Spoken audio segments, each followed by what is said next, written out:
नमस्कार, स्वागत है आपका मेरे चैनल पर। मैं आपके साथ निशा झा।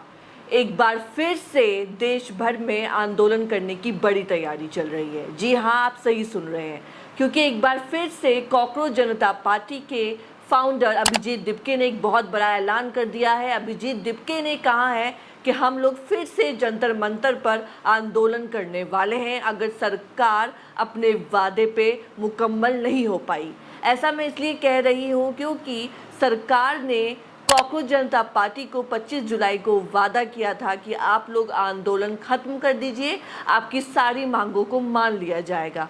लेकिन सरकार ने एक मांग नहीं मानी, वो है छात्रों के खिलाफ जो भी एफआईआर हुई है उनको वापस ले लिया जाए और आने वाले समय में कभी भी किसी भी छात्र पे एफआईआर ना हो। लेकिन लगातार खबरें सामने आ रही है कि देश भर में स्टूडेंट्स के साथ बर्बरता के साथ एफआईआर की जा रही है, उन्हें जेलों में डाला जा रहा है, उन्हें हिरासत में लिया जा रहा है, जिसको लेकर कॉकरोच जनता पार्टी काफ़ी ज़्यादा नाराज़ है। तो जिस तरीके से आप लोग देख रहे हैं, एक तरीके से लगातार कहा जा रहा है कि कॉकरोच जनता पार्टी के साथ सरकार ने विश्वासघात किया है, क्योंकि छात्र लगातार जो भी प्रोटेस्ट में शामिल थे, लगातार प्रोटेस्ट में आ रहे थे, उसी का आश्वासन कॉकरोच जनता पार्टी ने सरकार से लिया था और इसी बात पे आंदोलन को ख़त्म किया गया था। लेकिन ये आंदोलन फिर से होने जा रहा है। ऐसा अभिजीत दिपके ने सरकार को अल्टीमेटम दिया है कि आप जल्द से जल्द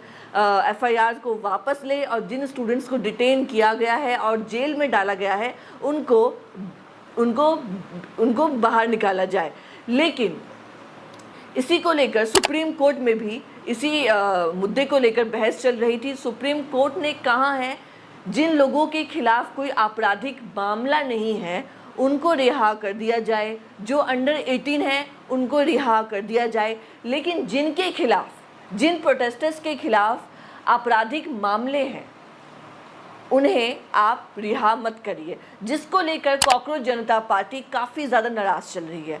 कॉकरोच जनता पार्टी लगातार कह रही है, कॉकरोच जनता पार्टी के जो भी स्पोक्स पर्सन है, चाहे वो सौरभ दास हो, आशुतोष रांका हो, लगातार कह रहे हैं कि अगर उन लोगों पे आपराधिक मामले पहले से थे तो उन्हें किस आधार पर आप लोगों ने बेल दिया। अगर आप लोगों ने बेल नहीं दिया होता, अगर पुलिस ने बेल नहीं दिया होता तो वो आंदोलन में पहुंचते ही नहीं। तो उन्हें जिन अपराध मामले में वो जेल पे हैं प्रोटेस्टर्स, उनको उस मामले में आप जेल में डालिए। लेकिन जो प्रोटेस्ट में आए हैं, प्रोटेस्ट के आधार पर आप उन्हें जेल में नहीं डाल सकते। तो इसमें सरकार की गलती है कि आपकी वजह से अराजकत्व तत्व आंदोलन में शामिल हो रहे हैं। इसी को लेकर लगातार सरकार और कॉकरोच जनता पार्टी में विवाद बना हुआ है। लगातार अभिजीत दिपके ने आज सुबह सुबह ही इंस्टाग्राम पर वीडियोस पोस्ट करते हुए उन्होंने कहा है कि अगर स्टूडेंट्स के साथ हरासमेंट होता रहा तो एक बार फिर से कॉकरोच जनता पार्टी जंतर मंतर पर आंदोलन करेगी। तो कॉकरोच जनता पार्टी के स्पोक्स पर्सन क्या क्या कह रहे हैं, यही बात हम आपको बता देते हैं कि सब ने क्या क्या कहा है। जो मेन स्पोक्स पर्सन है सौरभ दास, आशुतोष रांका, क्या कह रहे हैं पहले आप सुनिए। आशुतोष रांका ने कहा है कि सभी एफआईआर तुरंत वापस ली जाए, गिरफ्तार छात्रों को रिहा किया जाए, भविष्य में किसी भी छात्र पर नई एफआईआर दर्ज ना हो, केंद्र अपने वादे का पालन करे।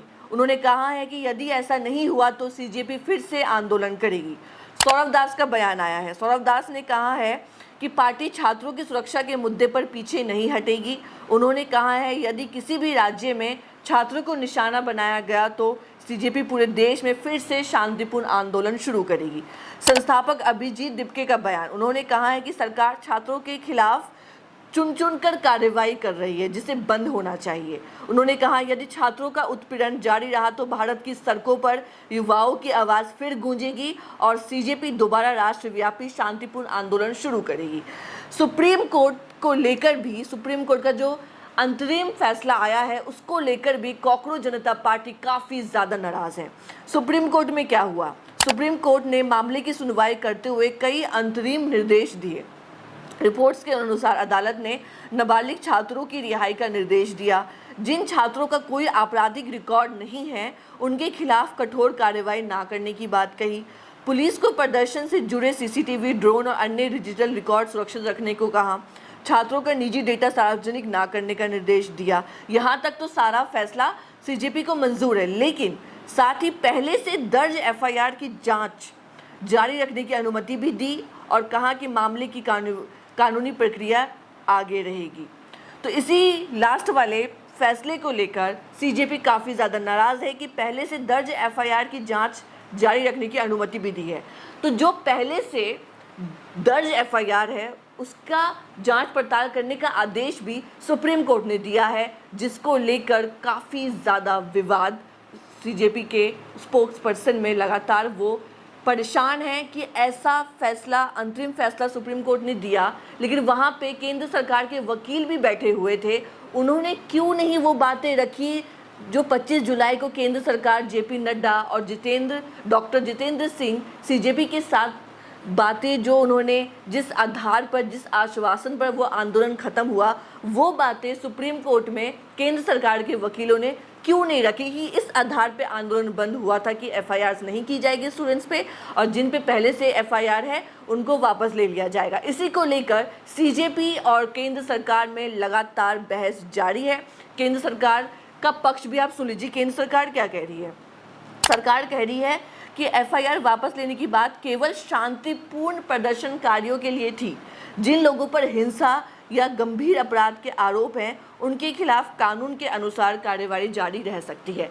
तो सवाल यही है, जिन प्रोटेस्टर्स पर पहले से ही आपराधिक मामले हैं, जो पहले से ही आपराधिक मामले में घिरे हुए हैं, उनके खिलाफ केंद्र सरकार कार्रवाई करेगी, उनके खिलाफ एफआईआर नहीं हटाई जाएगी। तो सीजेपी नाराज चल रही है लगातार, जो मैंने आपको शुरू में भी कहा वीडियो में कि अगर उनके खिलाफ पहले से आपराधिक मामले थे तो केंद्र सरकार ने किस आधार पर, पुलिस ने किस आधार पर उनको जमानत दिया जो वो आंदोलन में पहुंच गए। और अगर आपको उनके खिलाफ एफआईआर जारी रखनी है तो आप जो उनके पुराने आपराधिक मामले, उनके आधार पर उन्हें जेल में डालिए, लेकिन प्रोटेस्ट के आधार पर आप उन्हें जेल में नहीं डाल सकते। तो लगातार देश भर में स्टूडेंट्स के साथ जिस तरीके से हैरासमेंट की वीडियोस सोशल मीडिया पे वायरल हो रही है, जिस तरीके से स्टूडेंट्स के खिलाफ एफआईआर की जा रही है, उसके खिलाफ सीजेपी काफ़ी ज़्यादा नाराज़ है। और लगातार सीजेपी के तमाम स्पोक्सपर्सन, चाहे वो सौरभ दास हो, आशुतोष रांका हो, फाउंडर अभिजीत डिपके हो, वो लगातार यही बात कह रहे हैं कि हम लोग आंदोलन करेंगे जंतर मंतर पर एक बार फिर से, अगर सरकार हमारी ये बात, जिस आश्वासन पर आंदोलन खत्म हुआ था कि एफआईआर छात्रों के खिलाफ नहीं होगी और जिन पे हुई है वो वापस ले लिया जाएगा, अगर ये बात नहीं मानी गई केंद्र सरकार के द्वारा तो एक बार फिर से आंदोलन जंतर मंतर पर होगा। तो क्या आप लोगों को भी लगता है, क्या आप लोग इसके समर्थन में हैं कि एक बार फिर से देश भर में आंदोलन होना चाहिए? अगर आप लोग चाहते हैं इस देश भर में आंदोलन हो तो वीडियो को लाइक, शेयर, सब्सक्राइब ज़रूर करें। धन्यवाद।